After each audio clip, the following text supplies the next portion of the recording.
Chapter 7 Mr. Iron's Nose. When the bell rung for first break the next morning, Mrs. Carn kept her promise and let the new boy out into the playground for the very first time. Tom was put in charge of looking after him, and we were all told that if he got scared or wanted to stop playing, then we were to find a teacher immediately or go and see Miss Hemsey in the staff room. I didn't know why the new boy would be scared of being in the playground, or why he wouldn't want to play with us. But then I thought that maybe in his country the bullies had been mean to him at school too. I'd never really thought about it before, but maybe there are bullies in everyone's playground. As Josie grabbed her football, Tom tried to explain to the new boy how to play the game properly. You, like this, said Tom loudly, pointing to the new boy, then his foot and then the ball. The new boy nodded. But not like this, continued Tom, shaking his head, before pointing to the football and then his hand. This is stupid. He knows how to play football, said Michael. Maybe they play it differently in his country. Remember when I got here and I only knew American football? Protested Tom, looking at me as if I knew the answer. I shrugged. I don't know. We should have asked Miss Hemsey. Oh, come on, cried Josie as we reached the playground. Let's just let him try and see if he knows it. By the time we had reached our usual corner of the playground, Josie and Tom had decided that the new boy would be on Josie and Michael's team. Since she was the best at football, it wouldn't matter so much if the new boy couldn't play. And because it was just Tom and me on my team, we had the first kick. After less than a minute of the game starting, the new boy began to run and dribble and do lots of tricks with the football that none of us could do yet, and within the first 5 minutes he had scored 2 goals. Whoa, said Tom.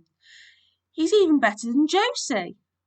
Suddenly, catching Josie's eye, he quickly added, or nearly as good anyway.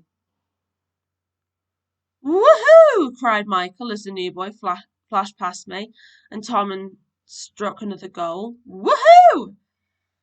By now a crowd had begun to gather to watch the game, and I could hear lots of upper graders and lower graders talking and saying things like, Look! The dangerous kid's been allowed out, and does this mean he doesn't have a disease? And but the kidnappers will be able to see him from here. I had just heard Jenny tell everyone that she was sure she heard Mrs. Sanders say the new boy was a professional footballer when she suddenly cried out, Ow!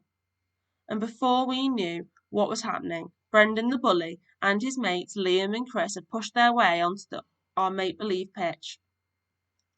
Josie looked at me and I looked at Tom, and Tom looked over at the new boy who was standing next to Michael, looking confused. We want to play, said Brendan the bully, a nasty smile on his face. He walked over to the new boy who had the football and kicked the ball away so hard that it ended up on the other side of the playground. The new boy took a step back. Go away, Brendan, said Josie bravely. This is our game, and that's my ball.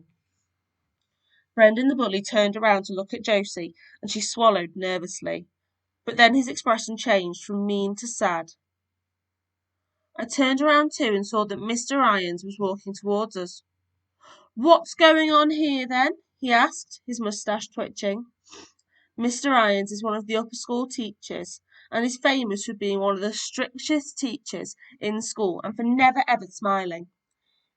He has a long face, a long nose, long lips, and a large brown bristly moustache that he carries a tiny comb for in the pocket of his jacket. Everyone knows about the comb, because when he thinks no one is looking, he takes it out and combs his moustache with it in short, straight lines. And when he gets very angry, you can hear his nose whistling. If that happens, then you know you're going to get at least 1 detention, or be given 100 lines to write. He's also the very worst teacher you can have on break duty because he hates noise, especially happy noise. Whenever he's in the playground, he walks around telling everyone off for laughing too much, for making fun sounds. Last year, he made a first-year boy cry playing tag, telling him that only pigs squeal, and since the boy was squealing, he must have come from a large family of pigs and should spend the rest of break inside. And another time, Mr. Irons gave everyone cheering for Handstand Hannah 100 lines to write for being so loud. even though she was about to beat the world record for the longest handstand in history. Whenever anyone sees Mr. Irons walking towards them, they always play more quietly or move away.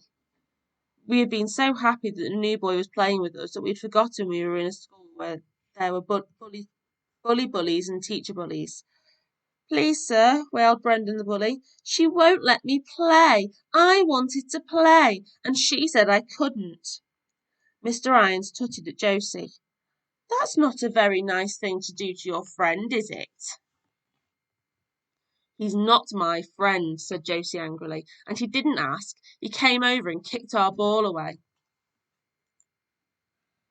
Please, sir, and that boy over there told me I couldn't play too, added Brendan the bully, pointing at the new boy and smirking. Mr. Irons looked over at the new boy and then beckoned him to come over. The new boy looked around and then realised what he was being asked to do, walked over to where Mr. Irons was standing. Did you tell this boy he couldn't play with you? Asked Mr. Irons, pointing to Brendan the bully. The new boy looked around again. Everyone else in the playground had stopped what they were doing and were listening to everything that was being said. Please, sir, Brendan's lying, I cried out, running up behind the new boy. Yeah, added Michael. And he's new, I added. And he doesn't speak. When I want your opinion, I'll ask for it. But until then, don't interrupt me again, shouted Mr. Irons. I felt my whole face go red and my tongue swell up in my mouth. I could see Brendan the bully smirking again, but this time at me. Now, boy, Mr. Irons turned to the new boy, I'll ask you again. Did you or did you not tell Brendan he couldn't play with you? The new boy stood rooted to the spot and looked over at us. But, sir, I burst out, you don't understand. He can't speak. Right, shouted Mr. Irons, his nose whistling dangerously. That's detention for you, he cried out, pointing to me. And you, he added, pointing to the new boy. And you, he hissed out, pointing to Michael. All three of you come see me after school today. Until then, I'm confiscating this ball. Josie watched angrily as Liam handed the ball to Mr. Irons with a grin. As he watched Mr. Irons walk off with the ball under his arm, the bell rang for the end of break. Brendan the bully smiled at us. See you at lunch then, he said and ran off. But at lunchtime the boy was nowhere to be seen, and at second break, Miss Hemsley came out with him, so Brendan the bully stayed away from us. At home time, Tom had to run off to catch the bus because it was one of his brother's birthdays. The rest of us decided instead of going to see Mr. Rowlands, we would go find Mrs. Carr to see if she could help us. Even though Miss Hemsley had already spoken to her about what had happened, we also knew that she didn't know the whole story because Miss Hemsley hadn't been there. So telling the new boy to follow us, we went and spoke to Mrs. Carr. She listened to us in silence, and then, when we were finished, she shook her head. Ridiculous, she muttered, and I think she was talking to herself. Some people just can't see past the end of their own noses. She looked up at us and smiled. Not to worry, all of you come with me. As we walked to the other side of school to reach Mr. Irons' classroom, I thought about what Mrs. Carr had said about noses and their ends. I touched my own nose and squashed it down, because I didn't ever want to have a nose so big I couldn't see past what was happening at the end of it. That was probably what made Mr. Irons give attention to people who didn't deserve it. Michael saw me and asked what was going on, so I told him. But he said my nose was too small and flat to ever get in the way of my eyes, so I didn't have anything to worry about. When we got to Mr. Irons' office, Mrs. Carr told us to wait outside. We couldn't hear anything except a loud buzzing as if there were two giant bumblebees on the other side of the door. But after a minute, Mr. Irons came out and stared down at Michael, the new boy, and me, with his nose thrust in the air. Maybe he was trying to see if he could see past the end of it better that way. He gave Josie her football back and didn't say anything else to us, but from that day on, whenever he saw any of us, his eyes would narrow and his nose would whistle ever so quietly. You don't really need to speak someone's language to know when they don't like you very much.